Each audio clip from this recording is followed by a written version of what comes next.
Hello dears, আমি আবার একটা নতুন ব্লগ নিয়ে চলে আসলাম। আর আজকের ব্লগটা হচ্ছে লক্ষ্মী পুজো নিয়ে। হ্যাঁ, লক্ষ্মী পুজোর দিনে আমি কি কি করেছি সেটাই তোমাদের সাথে কিন্তু শেয়ার করব। আর এই লক্ষ্মী পুজো মনে হয় সকলের বাড়িতেই কিন্তু লক্ষ্মী পুজোটা হয়ে থাকে। আর এইবার লক্ষ্মী পুজোটা আমাদের বাড়িটা একটু অন্যরকম। প্রতিবার কিন্তু আমাদের লক্ষ্মীসরায় পুজো করা হয়, কিন্তু এবার হচ্ছে লক্ষ্মীসরা তো আছেই, তার সাথে সাথে কিন্তু আমরা পুজো করব এবার। মানে পিতলের লক্ষ্মী ঠাকুর আনা হয়েছে, সেই লক্ষ্মী ছোট্ট একটা পিতলের লক্ষ্মী ঠাকুর, সেই মা লক্ষ্মীকে কিন্তু এবার আমরা বাড়িতে প্রতিষ্ঠা করব। আর সেই মায়ের কিন্তু আমরা সারা বছর পুজো দেবো, কারণ এর আগে আমাদের বাড়িতে লক্ষ্মী ঠাকুর এরকম বসানো ছিল না। তো মনটা একটু কেমন কেমন লাগে যে লক্ষ্মী ঠাকুর যদি এরকম পুজো করা যেত বেশ ভালো হতো। অনেক বছর ধরে এরকম, তা হঠাৎ একটু ঠিক হয় যে মা লক্ষ্মীকে আমরা প্রতিষ্ঠা করব, তারপরে কিন্তু আমরা প্রতিনিয়ত পুজো দেব। তো সেই যেমন কাজ, মানে যেমন মনে হয় সেরকমই কাজ। আর এখানে কিন্তু আমি চলে এসেছিলাম ঠাকুর ঘরে। আর ঠাকুর ঘরে মোটামুটি কালকে রাতেই হালকা পাতলা গুছিয়ে রেখেছিলাম, কারণ মা লক্ষ্মীর যে সিংহাসনটা আনা হয়েছিল সেটাতে কিন্তু মানে ভালো করে কিছুই দিতে পারছিলাম না। একটা লাইট আনা হয়েছিল, টুনি লাইট, তো সেটাই যেভাবে মনে হয়েছে সেইভাবে ভালো করে দেওয়ার চেষ্টা করেছি, কিন্তু আমি জানি না কতটা কি ঠিক করে হয়েছে। আর তারপরে এখানে কিন্তু আমি এই স্টিকার আলপনাগুলো কাটতে বসে গেছি, কারণ আমাদের এই ঘরে আলপনা, এই যে সাদার ওপর আলপনা, সাদাটা দেখতে একদমই ভালো লাগে না, আর বোঝাও যায় না। তো কি দিয়ে, মানে ফেব্রিক দিয়ে হয়তো আলপনাটা দেওয়া যেত, কিন্তু ফেব্রিক দিয়ে দেওয়াটা হয়নি, আর অতটা ভালোও পারি না। কিন্তু তাও মনে হয় যে কোনো সময় যে আলপনা দিই, মানে পুজোর একটা মেন আমার কাজ ছিল যে আমি আলপনাটা দেব, আর মনে হতো যে ওটা আমি আগে দিই। তো এখন আর সেই কাজটা থাকে না, তো এই স্টিকার দিয়ে এবার কাজটা চালালাম। আর তোমাদের সবার লাস্টে অবশ্যই দেখিয়ে দিচ্ছি যে মা লক্ষ্মীকে কেমন লাগছে, তোমরা অবশ্যই কিন্তু কমেন্টে জানিও।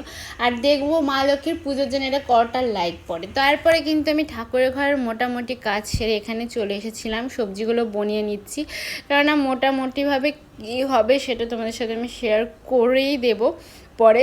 মানে 5 রকম ভাজা তো থাকবেই, দেখিয়ে দেবো তোমাদের আমি কি কি করেছি।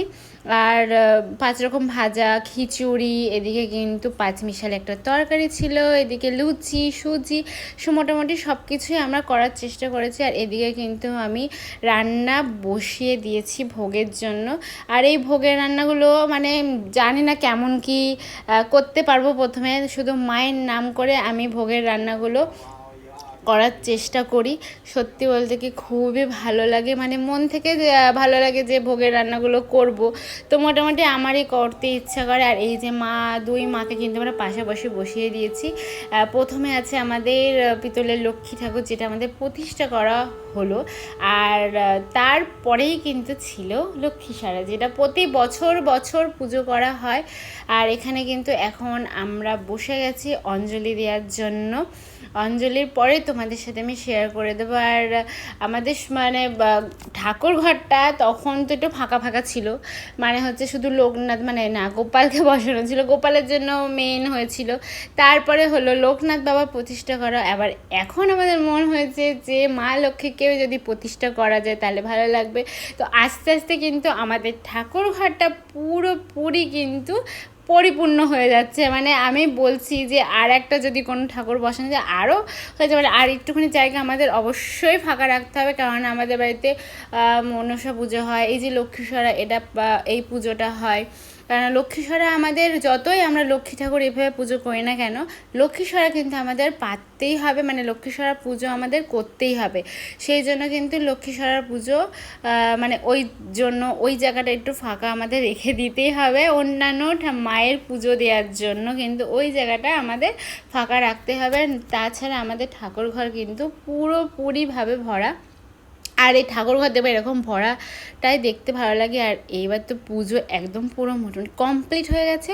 আর এই আমাদের গোপালকেও সাজানো হয়েছে। আর এই দেখো আমি তোমাদের সাথে বলেছিলাম যে কী কী দিয়েছি সেগুলো শেয়ার করেই দেবো।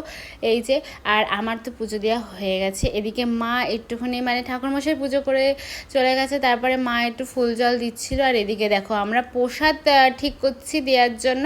এদিকে মাম্মাম নিজের পছন্দ মতন প্রসাদ নেওয়ার জন্য রেডি। আর এই হচ্ছে আমার মা লক্ষ্মী। তো মা লক্ষ্মীকে কেমন লাগছে অবশ্যই তোমরা জানিও। ওইদিকে কিন্তু লক্ষ্মীশ্বরা ছিল।